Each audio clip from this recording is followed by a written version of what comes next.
먼저 같이 기도드리겠습니다. 우리를 사랑하시어 우리를 택해 주시고 하나님의 백성의 자리로 우리 모두를 인도해 주시니 감사합니다. 하나님의 사랑을 받고 있는 저희들이 이제 하나님의 그 크신 사랑을 마음속에 새기며 예배하는 이 시간, 하나님께서 우리에게 주시는 말씀을 우리 마음속에 새겨 듣고자 합니다. 주 성삼위 하나님께서 친히 이 자리에 임재하게 계심을 믿습니다. 주 성령께서 감동으로 우리에게 친히 말씀하여 주시옵소서. 예수님 거룩하신 이름으로 기도드리옵나이다. 아멘. 여러분 혹시 그림 조각을 맞추는 이 퍼즐 게임이라는 것을 해보신 적이 있습니까? 한 개의 그림이 여러 개의 조각으로 나누어져 있는 것을 이리저리 끼워 맞춰서 완성된 그림을 맞추어 나가는 것입니다. 지난 여름에 제 손자 녀석이 갖고 놀다가 한쪽으로 밀어놓은 것을 그저 가벼운 마음으로 시작해 본 적이 있습니다. 그런데 막상 해보니까 생각처럼 그렇게 간단하지가 않았습니다. 뒤죽박죽으로 되어진 이 조각들이 다 그게 그것 같아서 이것을 가져다가 맞춰 보면은 번번이 제자리가 아니었습니다. 도대체 무슨 그림인지 감도 잡지 못하고 끙끙대고 있었는데 제 손주 녀석이 오더니 제 옆에서 할아버지 비켜봐 하더니 자기가 금방 그 모든 것을 맞추어 버리는 것입니다. 그렇게 맞추어 놓고 나니까 아주 근사한 그림이 거기서 나오게 되어지는데 그동안 제가 들고 끙끙대던 그 조각들이 이 전체 그림의 어느 부분인지를 알 수가 있었습니다. 저는 맞추지를 못해서 끙끙대고 있었는데 이 어린 녀석이 아주 잘 제법 간단하게 맞춰버리기에 참으로 신통하다고 생각을 했는데 근데 거기에는 알고 보니 비결이 있었습니다. 제 손자 녀석은 그 퍼즐의 전체 그림을 미리 알고 있었던 것입니다. 그동안에 몇 차례나 이것을 맞춰 보았던 경험이 있었기 때문인 것이죠. 이 그림이 조각으로 나 있었을 때는 이것이 무슨 그림인지를 도무지 알 수가 없었습니다. 그러나 분명한 것은 이 조각난 그림들에게는 거기는 완성된 밑그림이 거기는 반드시 있었다고 하는 바로 이 사실입니다. 다만 이 모든 것이 조각조각으로 나누어져 있었기 때문에 그 전체 그림을 우리가 볼 수가 없었을 뿐일 것이지요. 바로 우리들의 삶이 그러하다고 저는 생각을 합니다. 우리 인생이 시작될 때 바로 순간부터 하나님께서는 우리 모든 인생을 향하여 이미 모든 밑그림을 다 그려놓고 계시는 것입니다. 바로 우리 한 사람 한 사람에 대한 그저 어렴풋한 이 같은 그림이 아니라 뚜렷하고도 확실한 그림을 하나님께서 우리 모두를 향하여 갖고 계십니다. 바로 여러분과 저 우리 모두에게 말이지요. 우리는 오늘 본문 말씀에서 모세라고 하는 인물, 그 인물이 인생으로 시작하는 그 첫 장면을 우리는 볼 수가 있습니다. 그리고 바로 이 시작되는 모세의 첫 장면 거기에서 우리 모든 사람들, 우리 한 사람 한 사람을 향하여 가지고 계시는 하나님의 놀라신 섭리의 이 비밀을 우리는 발견할 수가 있는 것입니다. 여러분, 우리 인생에 대한 하나님의 섭리하시는 그 비밀, 그것은 어떤 것일 것이라고 여러분은 생각을 하십니까? 하나님의 말씀인 성경을 통하여 우리가 분명히 깨달을 수 있는 사실이 있습니다. 그것은 바로 하나님께서는 우리 인생 한 사람 한 사람을 위한 확실한 전체 이 밑그림을 가지고 계신다고 하는 바로 이 사실입니다.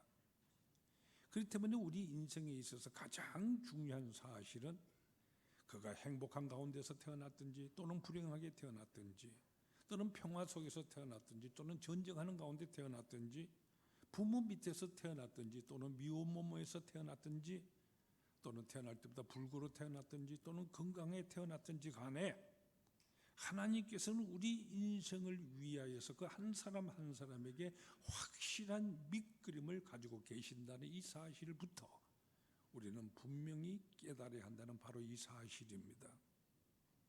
우리 인생의 눈으로 보기에 참으로 불행하다고 생각되는 이와 같은 탄생에 있어서도 하나님께서는 거기에 그려놓으신 분명한 밑그림이 어김없이 거기는 다 있습니다. 오늘 본문의 주인공이 되어지는 이 모세의 탄생을 한번 보십시오.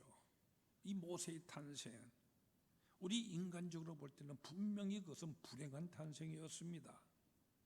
모세는 태어나자마자 죽음의 위험에 직면하게 되어집니다. 당시 이스라엘 모든 백성들은 태어나자마자 아이들 가운데 아들이라고 한다면 반드시 나일강물에 던져 죽이라고 하는 이와 같은 끔찍한 바로의 명령이 내려 있습니다. 바로 이와 같은 죽음의 순간에 모세는 태어났었기 때문입니다. 여기 나일강이라 하는 이곳, 물론 거기는 목욕을 할 만한 이와 같은 안전한 곳도 있지만, 그러나 거기는 많은 수많은 악어떼들이 살고 있어서요, 이 강에 던져진 사내 아이들 혹 익사하지 않는다고 할지라도 결국에는 악어의 밥이 되고 말았습니다. 그러니 차라리 던져진 순간에 악어밥이 되어지는 것보다도 그대로 익사하는 편이 더 나았던 이 같은 형편입니다.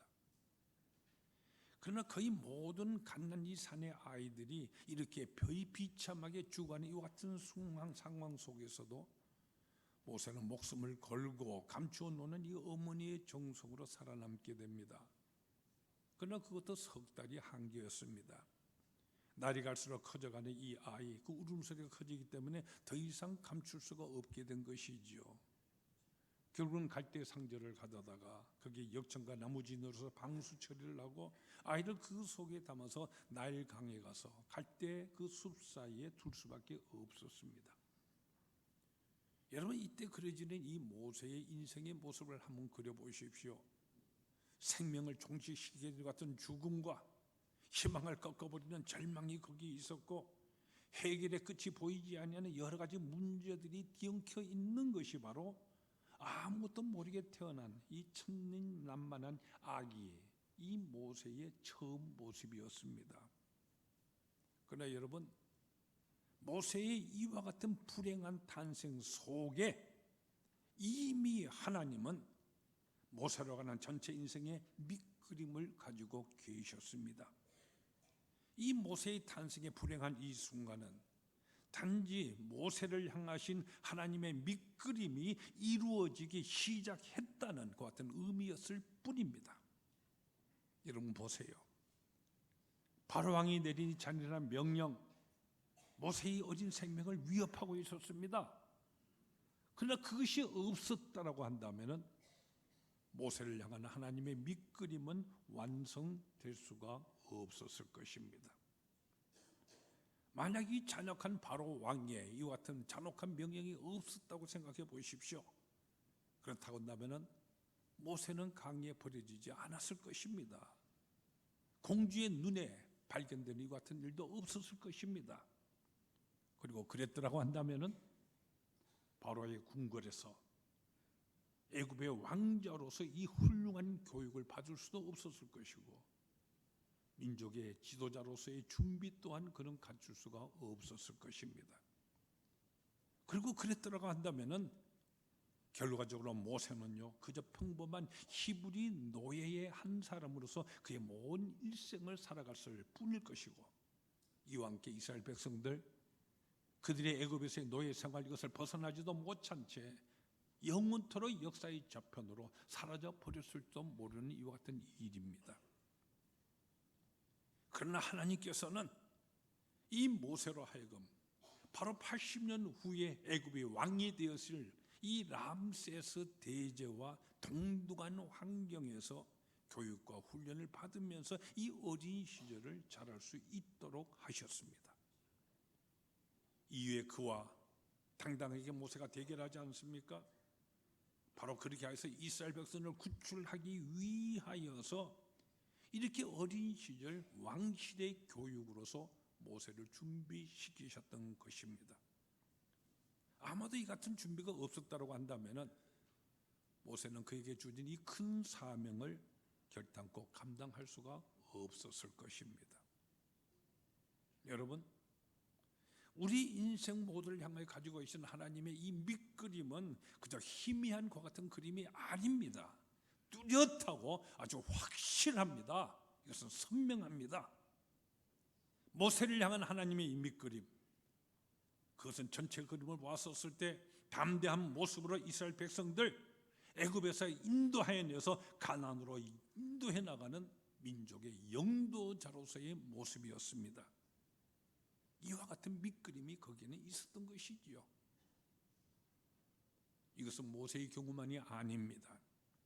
하나님께서는 그의 당신의 자녀로 삼으신 우리 모두의 인생의 밑그림에 대해서 우리 모두에게 다 이렇게 뚜렷하고도 확실하고 선명하게 모든 밑그림을 하나님은 섭리하여 계획하고 계십니다. 바로 이 사실을 확신하시는 우리 모두가 다 될 수 있기를 바랍니다. 다음으로 오늘 본문 말씀을 통하여서 우리가 분명하게 깨달아야 될 사실은 하나님께서는 우리 전체 인생의 밑그림을 이렇게 조각조각으로 된 조각 그림으로 나누어 놓으셨다고는 바로 이 사실입니다.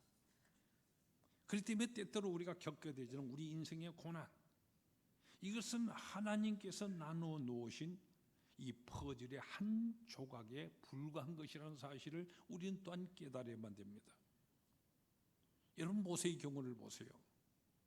하나님께서 그려놓으신 이 밑그림, 그것은 이스라엘 민족들을 영도하는 민족의 위대한 지도자였습니다.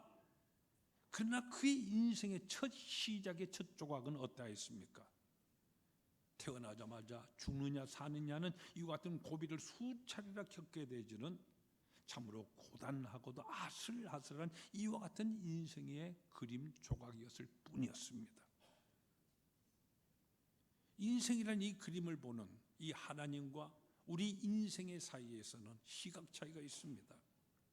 하나님께서는 이 그림의 전체를 보시지만은, 그래서 우리 인생의 퍼즐들 거기에 따라서 하나하나 맞춰 가시지만은, 그러나 우리 인생들, 우리의 시야는 좁아서요, 아무리 눈을 크게 뜨고 애를 쓴다고 할지라도 그저 퍼즐의 한 조각밖에는 볼 수가 없다고 하는 사실입니다.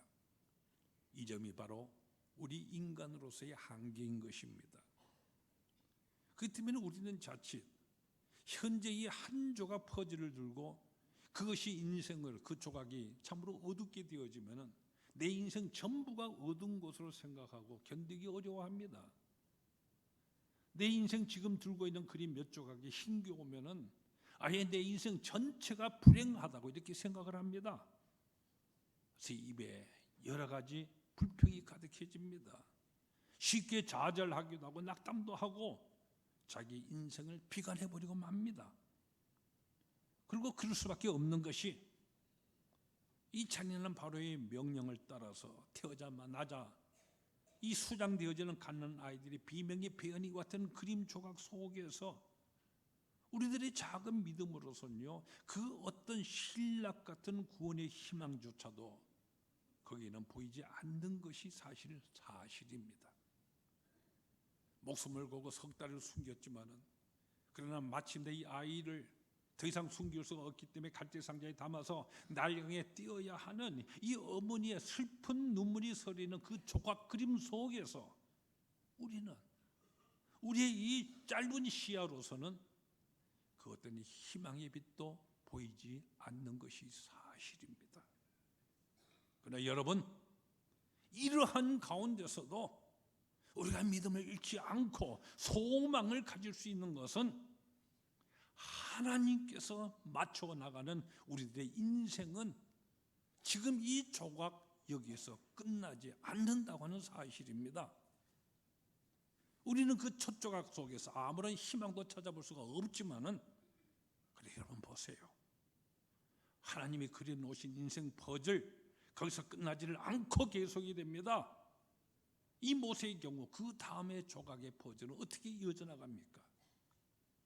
바로 그 다음 그림에서 공주가 모욕하려고 해필이면 거기 있는 그곳으로 하수로 내려오고 있고요, 그때를 맞추어서 칼상자 속에서 아이가 울어젖히기를 시작을 합니다. 이 아기를 발견한 공주가 그 아이가 히브리 사람의 아이란 것을 알면서도 자기의 양자로 삼는 불가사의한 이 같은 장면과, 바로 옆에서 이 모습을 지켜보고는 담대 공주 앞으로 뛰어나가서요, 자기 어머니를 유모로 소개하고 있는 이 모세의 누이의 대담한 모습으로 모세라고 하는 인생 조각의 그림들 순식간에 계속 이어집니다. 그러고 난 다음에 친어머니의 젖을 빨면서 히브리 사람으로서의 교육과 애굽의 왕자로서의 궁중 교육을 함께 받는 이 모세의 모습으로서 완벽한 하나님의 조각 그림은 이어져 나갔습니다. 여러분, 이 모든 사건들이 다 이 모세의 일생을 위해서 하나님께서 사용하시는 모세라고 하는 인생의 조각 그림들이었습니다. 하나님께서는 이미 완성해 놓으신 인생의 밑그림대로 하나님 당신의 시간표에 맞추어서 우리 인생 조각들 하나씩 하나씩 맞춰 나가신다는 이 사실을 여러분 믿으시기를 바랍니다. 그렇기 때문에 우리는 한 조각이나 또는 몇 조각을 이 들고 있는 그림에서 우리는 낙심치를 말아야 됩니다. 때로는 우리가 들고 있는 한 개의 인생 조각들이 우리의 생명을 위협하는 이와 같은 것이기도 합니다. 사람들에게 버림받기도 합니다. 쫓기는 인생이 되기도 합니다. 방황하기도 만듭니다. 기다림에 지치기도 하고 경제적으로 망하기도 합니다. 그러나 우리가 분명하게 깨달아야 될 사실, 하나님께서 이 모든 것을 통하여서 바로 우리의 진짜 인생, 우리 인생의 커다란 밑그림을 맞춰 나가신다고 하는 사실입니다. 그러므로 여러분, 우리 성도는 결단코 지금의 한 조각의 그림을 붙들고서 낙심해서는 아니 되는 것입니다. 지금 내가 들고 있는 몇 조각의 그림이 인생의 전부인 것처럼 판단해서는 안 된다는 말씀입니다. 커다란 이 퍼즐의 밑그림조차도 윤곽조차도 나오지를 않았는데 내 한 개의 퍼즐 조각을 들고 울고불고 하는 것은 결코 하나님의 자녀다운 모습이 아닙니다. 한 조각의 성공에 마음을 빼앗기는 것도 참으로 우스운 모습이 되고 말고요, 몇 조각 들고 있는 이 실패와 아픔으로 낙심하여서 그래서 앞으로의 모든 전체 그림을 엎어버리고 많은 이와 같은 행동하는 사람이 있는데 더더욱 어리석은 모습인 것입니다. 아직 퍼즐은 완성되지 않았기 때문입니다. 여러분, 하나님의 섭리하심은 악한 것을 가지고 선한 것을 이루게 하시는 하나님의 능력입니다. 이 점을 우리는 분명히 알고 있어야 합니다. 그 능력으로 하나님께서는 우리 인생을 섭리하시고 주관하십니다. 결국에는 하나님의 나라, 그 영원한 행복으로 귀착될 수밖에 없도록 역사해 주시는 것입니다. 여러분 보세요. 이스라엘 백성들에게 있어서 이 바로의 명령, 그것은 그야말로 운명의 어두운 밤중 속에서 참으로 깜깜한 한밤중이었습니다. 그러나 그것은 바로 하나님의 은혜 속으로 들어가게 되는 하나님의 섭리하심의 첫 번째 조각이었던 이 사실, 우리는 기억을 해야만 하는 것입니다.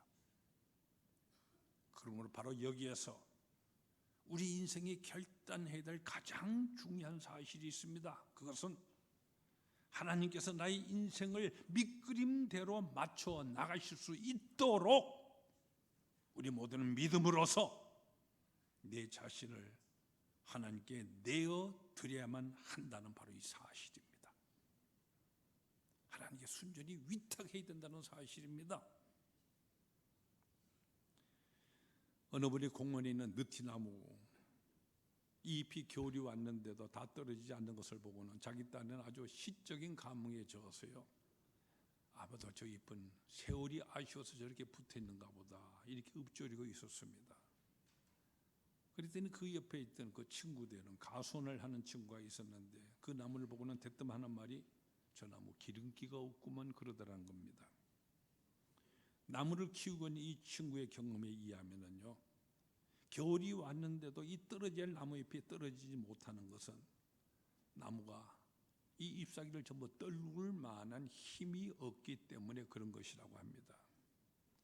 그리고 이렇게 나무가 잎사귀를 모두 떨구지를 못하면은 이제 눈이 오고 얼음이 올 때 추위를 견디지를 못하고 그 가지가 얼어 죽어버리든지 또는 봄이 되어도 아주 실한 가지, 새싹을 피어올리지 못한다고 하는 것입니다. 여러분, 이것은 무엇을 말해주는 것입니까? 다 버려야 깨끗한 새 옷을 입을 수 있다고 하는 이 어떤 자연의 교훈입니다. 버릴 것은 깨끗이 버리는 것이 다가오는 봄에 이 새 역사를 준비하는 것입니다. 바로 여기서 우리는 이 모세 어머니로부터 배울 것이 있습니다. 그것은 하나님의 섭리는 바로 나를 포기하는 데서부터 시작한다는 바로 이 사실입니다. 여러분 생각해 보세요. 만약 이 모세의 어머니가 이 모세를 포기하지 못했더라고 한다면은 하나님의 역사는 거기에서 멈춰버리고 말았을 것입니다. 아기를 포기하지 못했어요. 이제까지 해온 대로 계속해서 5달, 6달 계속 감추어 키우고 있었다고 한다면은 그러면 어떻게 되었을 것 같습니까? 결국에는 들통이 나게 되어지고 이 모세가 죽임을 당하는 비극으로 결말이 나고 말았을 것입니다. 그렇지 않았겠습니까? 여러분, 우리의 방법을 고집해서는 아니 됩니다. 맞지도 않은 이 그림 조각들 억지로 끼워 넣으려고 여러분 애쓰지를 마세요. 그렇게 해서 맞춰줄 인생 퍼즐이 아니지 않습니까? 확실한 것은 하나님의 섭리는 우리의 기대치를 넘어서 역사하신다는 어떤 사실입니다. 사실 이 모세의 부모들이 가질 수 있는 최대의 기대치가 무엇이었겠습니까? 그저 그들이 담아놓은 이 갈상자 안에서 얼마간이라도 이 아들의 생명이 그저 유지되는 이것뿐이었지 않겠습니까? 그 이상의 무슨 기대치가 그들에게 있을 수가 있었겠습니까? 하나님의 섭리하심에 모세를 맡기고 이 갈상자를 강물에 띄웠었을 때 어떤 역사가 일어났습니까? 하나님께서는 그날 즉시로 바로 이 아들을 그 어머니의 품으로 다시 돌려보내 주셨습니다. 죽음을 걱정하지 않아도 되는 애굽의 왕자로서 당당하게 장성할 수 있도록 하나님은 인도하셨습니다. 자기를 포기하고 하나님께 모든 것을 맡겼었을 때 이와 같은 밑그림으로 그려지더라는 말씀인 것입니다. 오늘 우리들은 온교우 목장주일로 지키고 있습니다. 혹 이 자리에 오늘 처음으로 교회에 나오신 그 같은 분들이 계십니까? 또는 그동안 교회는 다녔더라 했지만은 그러나 믿음 생활이 좀 뜸했노라 이렇게 생각되는 이 같은 분들이 혹 계십니까? 우리가 어떤 위치에 있든지 이제 우리 모두가 스스로에게 질문을 던져야만 합니다. 여러분은 여러분의 인생의 퍼즐을 이 인생 조각 그림을 어느 정도 맞추셨다고 생각하십니까? 무엇보다도 여러분을 향하신 하나님의 이 밑그림은 어떤 것이라고 여러분 생각을 하십니까? 그 하나님의 밑그림을 믿으시면서 여러분 무엇을 하셨고 또 앞으로는 어떻게 하시려고 하십니까? 하나님의 섭리에 자기 자신을 전적으로 위탁하는 여러분들 모두가 되시기를 바랍니다. 이런 믿음의 자세로서 지금 현재 내 인생의 조각들 그저 감사함으로 받아들이고 하나님의 정하신 그 때를 위해서 여러분 충성을 다하며 준비해 나가십시오. 현재 이 조각 아무리 고통스럽다 할지라도 아무리 괴로운 인생의 순간이라 할지라도 여러분 그렇게 하셔야 합니다. 그러면은 하나님께서는 여러분을 위해서 이미 그려놓으신 여러분을 위한 그 크고 아름다운 인생의 밑그림 완성해 나가실 것입니다. 로마서 8장 28절은 우리에게 이렇게 분명하게 약속해 주십니다. 이 말씀 여러분 마음속에 깊이 새기시기를 바랍니다. 우리가 알거니와 하나님을 사랑하는 자 곧 그 뜻대로 부르심을 입은 자들에게는 모든 것이 합력하여 선을 이루느니라.